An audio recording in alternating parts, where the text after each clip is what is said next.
आज हम biosphere reserve पढ़ेंगे। बायोस्फीयर रिजर्व क्या होता है इस बारे में हम लोग देख लेते हैं कि बायोस्फीयर रिजर्व क्या है। चलिए हम बायोस्फीयर रिजर्व देखते हैं। तो बायोस्फीयर रिजर्व वहाँ होता है जो जैव मंडल है, या बायोस्फीयर रिजर्व एक पर्यावरण का क्षेत्र होता है जहाँ पे पेड़ पौधे वन्य जंतुओं का प्राकृतिक निवास हो, जो कि मनुष्यों की सक्रियता से कम प्रभावित होने वाला क्षेत्र हो। ठीक है, जैव मंडल रिजर्व है, कोई जैव मंडल रिजर्व है। ये जैव मंडल तो सभी लोग जानते हैं, जहाँ पे जीव जंतु निवास करते हैं। जो पर्यावरण का ऐसा क्षेत्र होता है जहाँ पे पेड़ पौधे हैं, वन्य जंतु है, प्राकृतिक रूप से वहाँ पे क्या करते हैं, निवास करते हैं, जो मनुष्य की सक्रियता से कम प्रभावित होने वाला क्षेत्र होता है। मनुष्य की सक्रियता से क्या होते हैं, बहुत कम प्रभावित होता है। जैसे बाकी जो क्षेत्र होता है वो बहुत ज़्यादा प्रभावित होता है, लेकिन ये क्षेत्र कैसे होता है, बहुत कम या कम से कम प्रभावित वाला क्षेत्र होता है। यह मानव द्वारा रूपांतरित एवं अवनीत प्राप्त पारिस्थितिक तंत्र एवं उसके वन्य जीवों को सुरक्षित रखा जाता है। यह मानव द्वारा रूपांतरित होता है। ठीक है, मानव के द्वारा बनाया जा सकता है या मानव के द्वारा रूपांतरित होता है। जो पारिस्थितिक तंत्र और जो वन्य जीवों को जीवन जो होता है उसको वहाँ पे सुरक्षित करके रखा जाता है। बायोस्फीयर जो प्रोग्राम है वो क्या चीज़ है, बायोस्फीयर जो प्रोग्राम को सर्वप्रथम यूनेस्को द्वारा सन 1971 में मैन एंड बायोस्फीयर प्रोग्राम के अंतर्गत प्रारंभ किया था। ठीक है, किसके द्वारा, यूनेस्को के द्वारा। कौन से सन में, 1971 में। कौन सा प्रोग्राम था, तो मैन एंड बायोस्फीयर प्रोग्राम के अंतर्गत प्रारंभ किया गया था। इसका उद्देश्य जो है वो देख लेते हैं। पहला जो उद्देश्य है, प्रत्येक पारिस्थितिक तंत्र के प्रतिनिधित्व नमूनों की जानकारी रखना, ये पहला है।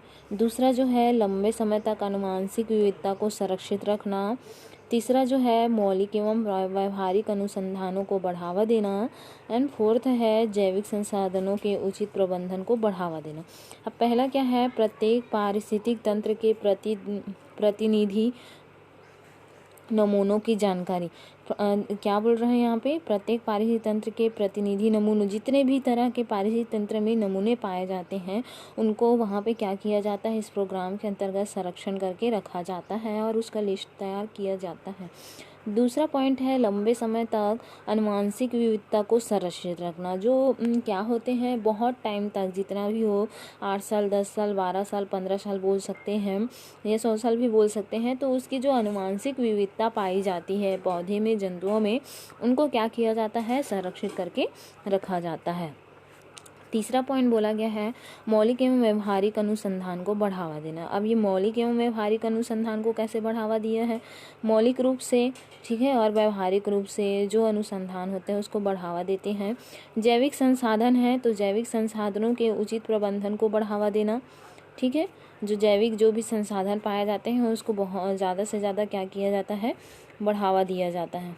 ठीक, फिर आ जाते हैं 5 नंबर, अंतर्राष्ट्रीय वन्यजीव संस्थानों के साथ समन्वय एवं सहयोग स्थापित करना। जो भी अंतर्राष्ट्रीय वन्यजीव संस्थान है उसके साथ कोऑर्डिनेशन एंड सहयोग स्थापित करता है।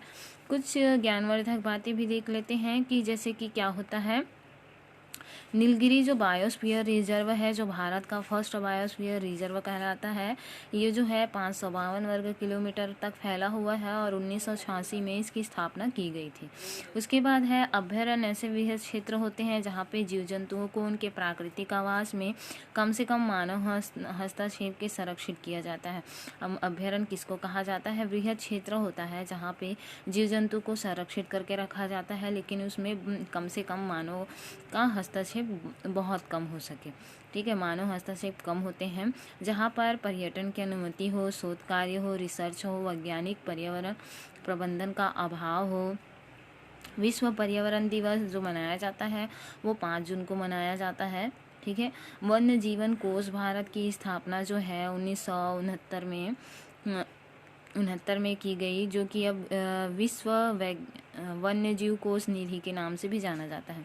जो वन्य जीवन कोष है, जहाँ पे वाइल्ड लाइफ फंड है, वाइल्ड लाइफ फंड इंडिया की स्थापना जो है 1969 में की गई, जहाँ पे जो क्या चीज़ है, विश्व वन्य जीव कोष निधि के नाम से जाना जाता है। भारत में कुल कितने हैं? 89 राष्ट्रीय पार्क हैं और जो 566 वन्य जीव अभ्यारण्य पाए जाते हैं। इस तरह से बहुत सारे होते हैं।